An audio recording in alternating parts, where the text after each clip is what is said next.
Om Swastiastu, umat sedharma yang saya kasihi. Dalam video ini saya akan mencoba berbagi tentang nilai atau makna dari ayam ya, yang dipakai sarana upacara korban atau meyadnya. Disebut meyadnya dalam istilah bahasa Bali. Dalam hal ini biasa ayam itu dipakai upacara kurban yang disebut dengan kegiatan macaru ya. Nah, saudara sekalian, masyarakat Bali punya keyakinan dengan melakukan kegiatan macaru dengan sarana ayam tersebut sekiranya berguna untuk ini mengharmoniskan alam semesta atau menyucikan alam. Mungkin habis terjadi sesuatu hal yang tidak diinginkan dan lain sebagainya, habis kematian biasa itu melakukan upacara pecaruan. Dan juga katanya ya berguna untuk memberikan hidangan pada para buta supaya tidak mengganggu, kan begitu ya, kurang lebih kayak begitu. Nah, saudara sekalian, di balik ayam yang dipakai sarana upacara mecaru tersebut, saya menemukan nilai atau makna atau nilai spirit lah kayak begitu. Nilai spiritnya pertama saya temukan dari kata ayam. Kata ayam dalam bahasa Sanskerta artinya dia dalam huruf kecilnya. Begitu. Nilai spirit yang kedua ditunjukkan oleh kata ayam yang dibalik menjadi maya, kan gitu ya. Kalau kata ayam dibalik menjadi maya, ayam maya.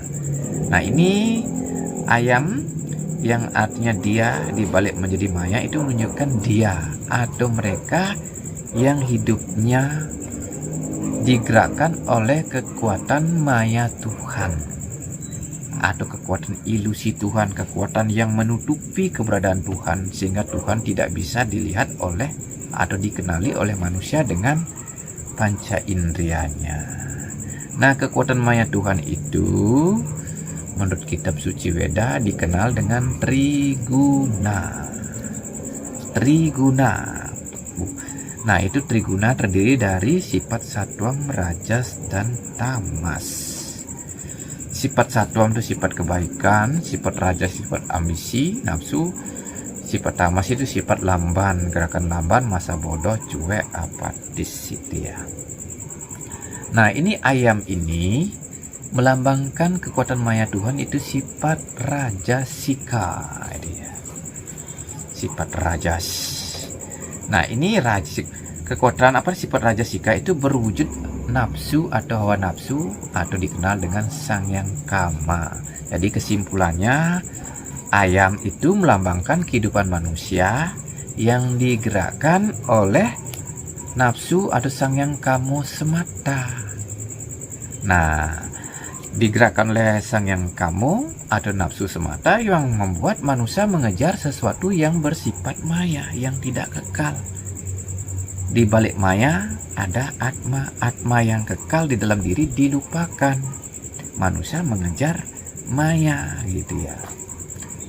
Maya itu harta, tahta, jabatan, kekuasaan, uang, pekerjaan, pokoknya kesenangan dunia itu semua bersifat maya. Nah, itu kalau digerakkan oleh nafsu, manusia hanya mengejar yang bersifat maya sehingga sembahyang tidak bisa, tidak pernah sembahyang, tidak suka membaca buku agama, tidak suka mendengarkan ceramah, diceramahin malah marah seperti ayam, mau melawan, dia mau mukul kita, yang diceramahin malah mau dia. Kalau kita tidak jadi apa-apa, mungkin kalau yang jadi pengede, jadi pejabat nyeramahin orang berkuasa mungkin agak segan gitu. Nah, itu digerakkan oleh dunia maya, membuat kita hanya mengejar hal-hal yang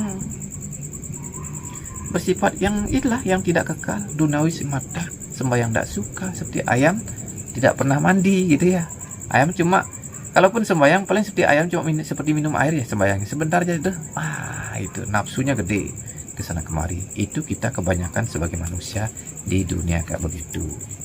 Nah, saudara sekalian yang saya kasihi, digerakkan oleh nafsu semata membuat kita ini dari Sangyang Kama ini dihubungkan dengan Sadripu, membuat hidup kita jadi loba. Itu loba artinya serakah. Dan gitu digerakkan oleh Sangyang Kama sebagai induknya membuat kita kroda. marah ya, pemarah kita, cepat marah, cepat emosian lah gitu. Itu wujud dari Sang Yang Kama. Kama itu, Sang Yang Kama itu api, Rajasika itu api duniawi itu ya. Bila kita sebagian besar di pikiran manusia digerakkan oleh sifat Rajasika, membuat memancarkan aura panas di alam semesta ini yang mengakibatkan pemanasan global. Itu kalau kita sebagian besar hanya digerakkan oleh api nafsu yang hanya semata-mata untuk kepentingan duniawi semata. Agama diabaikan, agama pun hanya dipakai alat politik, sehingga gara-gara agama manusia bertengkar kayak pitik ya. Ayam dalam bahasa Jawa kan pitik ya. Nah, pitik itu menunjukkan politik. Nah, ini ujung-ujung dari kehidupan maya, dunia maya yang digerakkan oleh nafsu itu adalah terjun ke dunia politik. Nah, itu kalau terjun ke dunia politik membuat orang suka main gidik kan begitu. Ingin jadi presiden, ingin jadi bupati, gubernur, DPR. Nah, disinilah pada saat musim politik itu, karena api nafsu setiap pribadi membara, dunia ini jadi panas sekali. Kesucian alam jadi terbakar. Karena terbakar ujung-ujungnya menyisakan noda hitam gelap. Kan gitu. Gelapnya tamasika. Ada kekuatan gelap nanti main-main juga menyertai. Itulah dunia politik. Sehingga alam ini ya itulah kesuciannya ternoda. Akibat kesucian alam ternoda, ya cuaca mungkin tidak kondusif jadinya, gempa bumi sana sini. Itu karena imbas dari sifat Rajasika yang merusak dunia. Itu pemahaman saya kayak begitu tentang ayam itu sebagai simbol sifat rajas ya. Nah, selanjutnya kalau sifat Kama ini memungkinkan juga mada, mabuk-mabukan ya. Dari Sang Yang Kamu membuat kita suka mabuk-mabukan, minum-minuman keras, mabuk karena jabatan, kekayaan, kekuasaan itu. Udah gitu dari Sang Yang Kama berujung menjadi moha, artinya bingung. Ada istilah buah si malakama. Mala artinya noda, kama artinya nafsu. Dinodai oleh Sang Yang Kama membuat pikiran kita bingung. Kalau sudah bingung, nanti kalau begini akan begitu, nanti kalau begini nanti begitu. Istilahnya kalau buah si malakama kan begini, kalau dimakan mati ayah, tak dimakan mati ibu. Kan namanya buah kebingungan itu, kebingungan semata itu karena dinodai oleh Sang Yang Kamu malakama. Selanjutnya kalau sudah bingung ya itu matsarya, artinya iri hati. Sifat iri hati dan menguasai kita. Sudah iri hati, dengki, benci, ya sudah. Kalau ketemu ada masalah sedikit saling pukul, begitulah kita kalau sudah dikuasai oleh sifat Sang Yang Kamu. Nah, sekarang saya hubungkan dengan dunia politik kembali ya. Terjun ke dunia politik supaya bisa berhasil meraih apa yang kita inginkan, itu semua bisa tercapai karena kita ditunjukkan oleh nama ayam dalam bahasa Bali, yaitu siap. Artinya ada persiapan yang matang. Tentunya yang mendukung adalah persiapan karma baik yang dibawa pada setiap orang oleh dari kelahiran terdahulunya ya. Kalau karma baiknya banyak, berbekal kebaikan banyak mungkin di masa lalu sebelum kelahiran ini, banyak berbuat amal, bersedekah, rajin menjalankan ajaran agama. Nah, itu bekalnya itu yang memungkinkan orang bisa meraih sukses ya, meraih cita-cita jadi terjun ke dunia politik. Kalau modal nasibnya sedikit, modal kebajikannya sedikit, niscaya seseorang yang terjun ke dunia politik itu cuma jadi korban politik gitu ya. Korban politik. Nah, saudara sekalian, ayam itu ya merupakan binatang bagaimana ya? Kalau kita memanggil ayam kan kita mengatakan kur kur kur kur gitu ya. Kur itu itu menunjukkan kalau kita hidup digerakkan oleh Sang Yang Kamu, ya,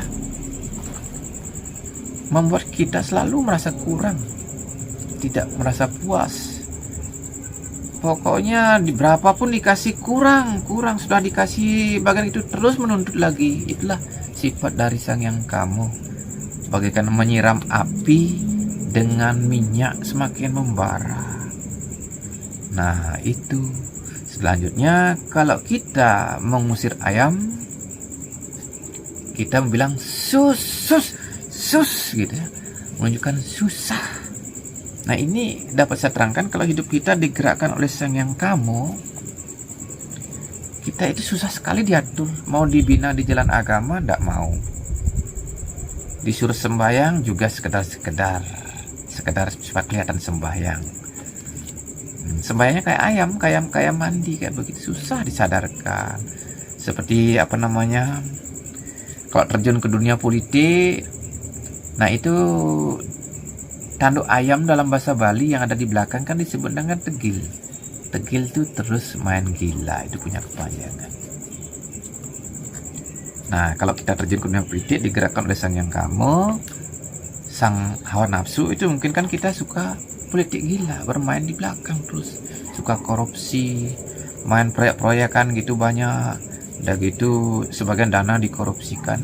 Nah, inilah susah sekali disadarkan masyarakat kalau sudah terjun dunia politik yang digerakkan oleh hawa nafsu, susah disadarkan untuk tidak korupsi, itu susah sekali. Ustadz, kiai, semua dan lain sebagainya memberikan ceramah tidak ada artinya. Susah sekali sadarnya. Nah, saking susah sadarnya, daripadanya itulah alam yang mengambil tindakan alam untuk menyadarkan kita manusia yang hidupnya hanya digerakkan oleh hawa nafsu itu dengan diberikan apa? Itu dilepasin virus, ya, salah satunya sekarang virus corona. Kan membuat kehidupan kita seperti ayam gerobokan, ini banyak yang meninggal dalam sekejap. Nah, itu digambarkan kita di dunia ini kebanyakan bermental seperti ayam. Nah, kalau kita punya ayam di rumah terlalu banyak bagaimana? Kan susah sekali. Diusir susah, sebentar diusir datang yang sana sudah ngerodak, ngamuk yang sana. Kan kacau. Jangan begitu juga dunia ini, sebuah negeri. Terlalu banyak orang yang berpolitik gila, masyarakat dan orang yang duduk di pemerintahan itu semua main gila. Negeri itu kan rusak, tidak akan ada makmurnya itu ya. Karena itulah dikasih gerubuk, dikasih lepasin virus, supaya juga berguna untuk mengurangi kepadatan penduduk. Penduduk terlalu padat yang kebanyakan seperti ayam itu hanya bikin rusak-rusak aja. Kasih gerubuk, kalau tidak mau dikasih gerubuk, ya diadu, ditarungkan. Apalagi kalau zaman modern kan sekarang senjatanya orang canggih-canggih, senjata untuk berperang. Tapi kalau kepikir untuk apa ya punya senjata sampai begitu canggih-canggihnya kalau tidak diadu ya. Nah, seperti sana Ukraina sama Rusia itu kan lumayan sedang diadu oleh alam. Tiada lain gunanya adalah itulah untuk mengurangi kepadatan penduduk. Karena untuk disadarkan supaya hidup rukun damai seperti itu juga tidak bisa kan. Maunya tarung terus, ya lebih baik diadu kayak begitu. Nah, saudara sekalian, di masa lalu ada cerita tentang raja di Bali yang bernama Maya Danawa. Danawa itu artinya raksasa. Jadi dalam hal ini digerakkan oleh kekuatan Maya Tuhan, yaitu sifat rajas yang berwujud Sang Yang Kamu, akan memungkinkan kita ya tidak berwujud raksasa tapi memiliki sifat-sifat raksasa. Ya, sifat raksasa kita miliki, yaitu pertama marah, kasar, angkuh, membanggakan diri, bodoh di bidang agama. Ini bodohnya bukan bodoh yang lain, bukan politik pinter ini. Ilmu-ilmu magicnya pinter, ilmu kesaktian pinter, tapi bodoh di bidang agama. Kenapa? Itu kan tidak pernah belajar agama, sembahyang tidak pernah. Bagaimana mau tahu agama? Cuma kerja aja dulu, udah gitu pura-pura.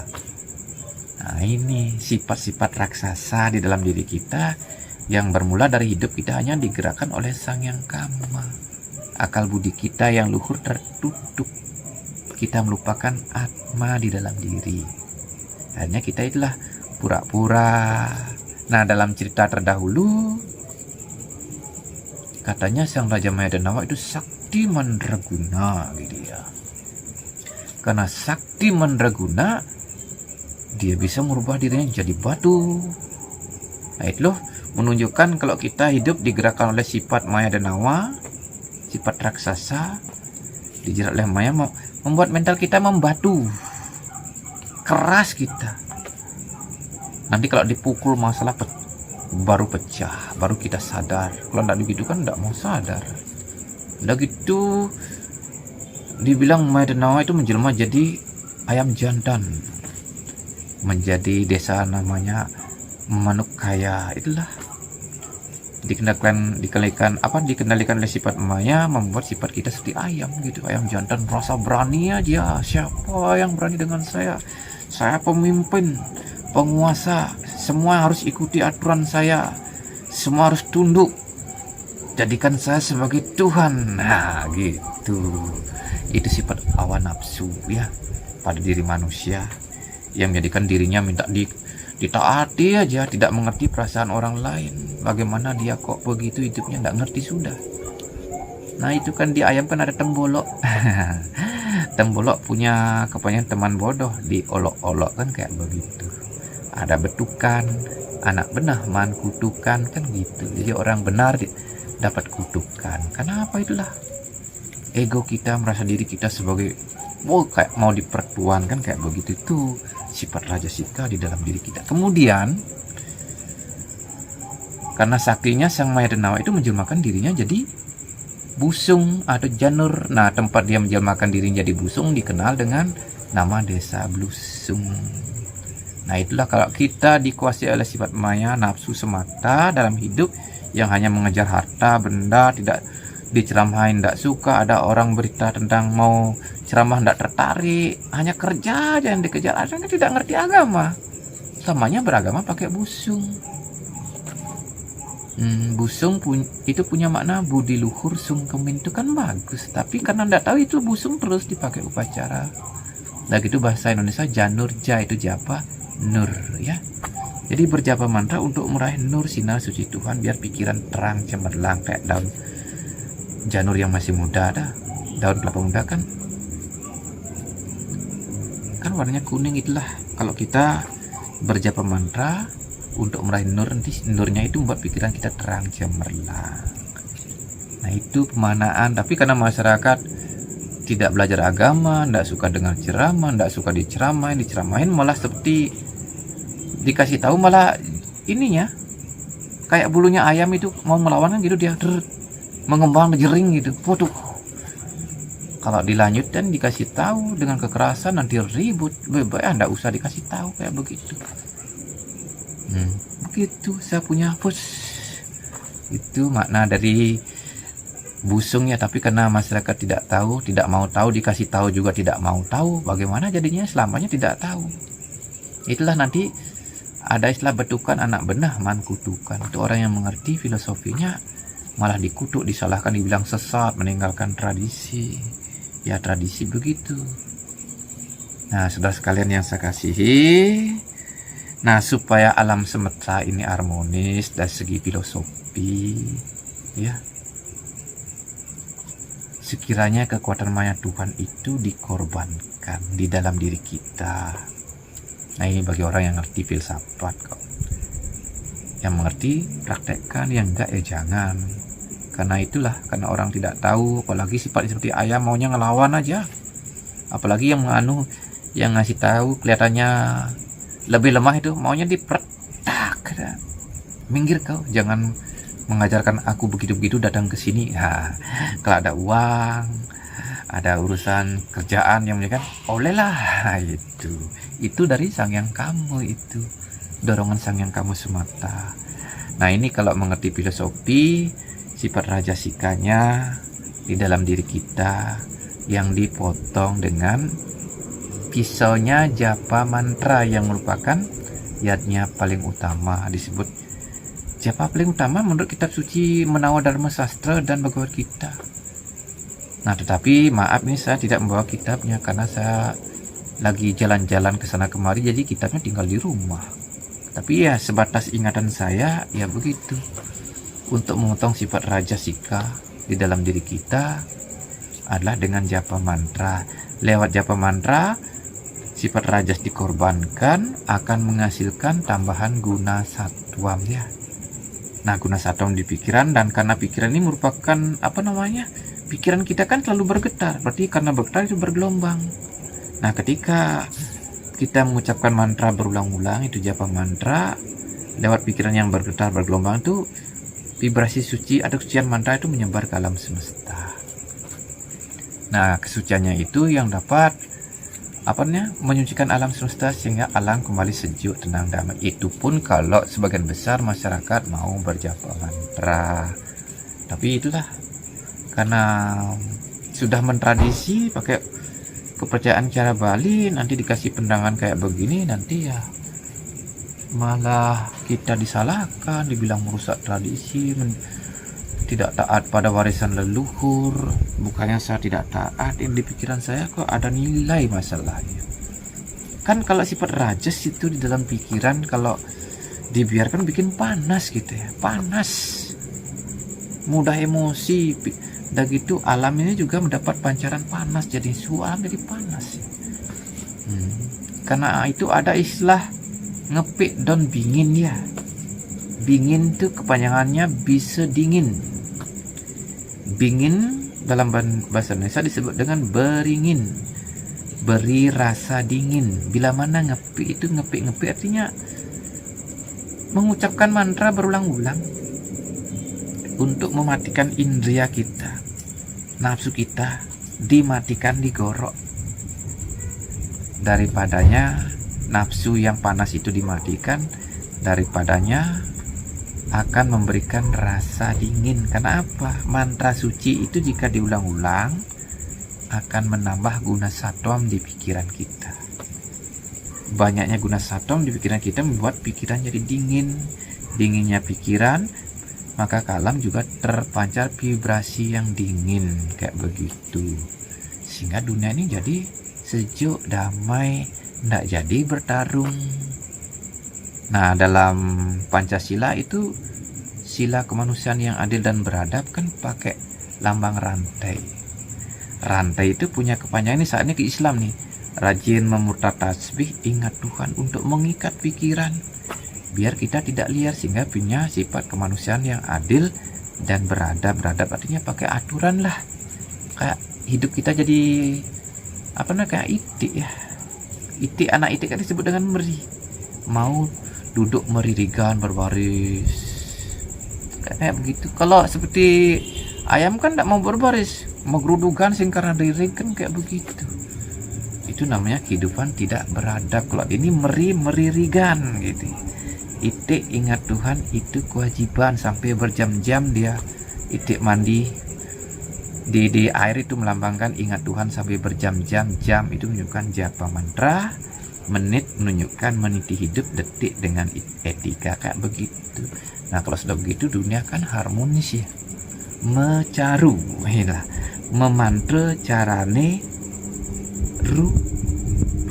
Jadi memantra carane untuk menciptakan perubahan di alam semesta ini supaya alamnya harmonis, sejuk, segar, sing bumerbat mesiat, yang sing menjapu mantra, sifat emosi ini terus tinggi banget, maunya tarung, maunya merat timpal.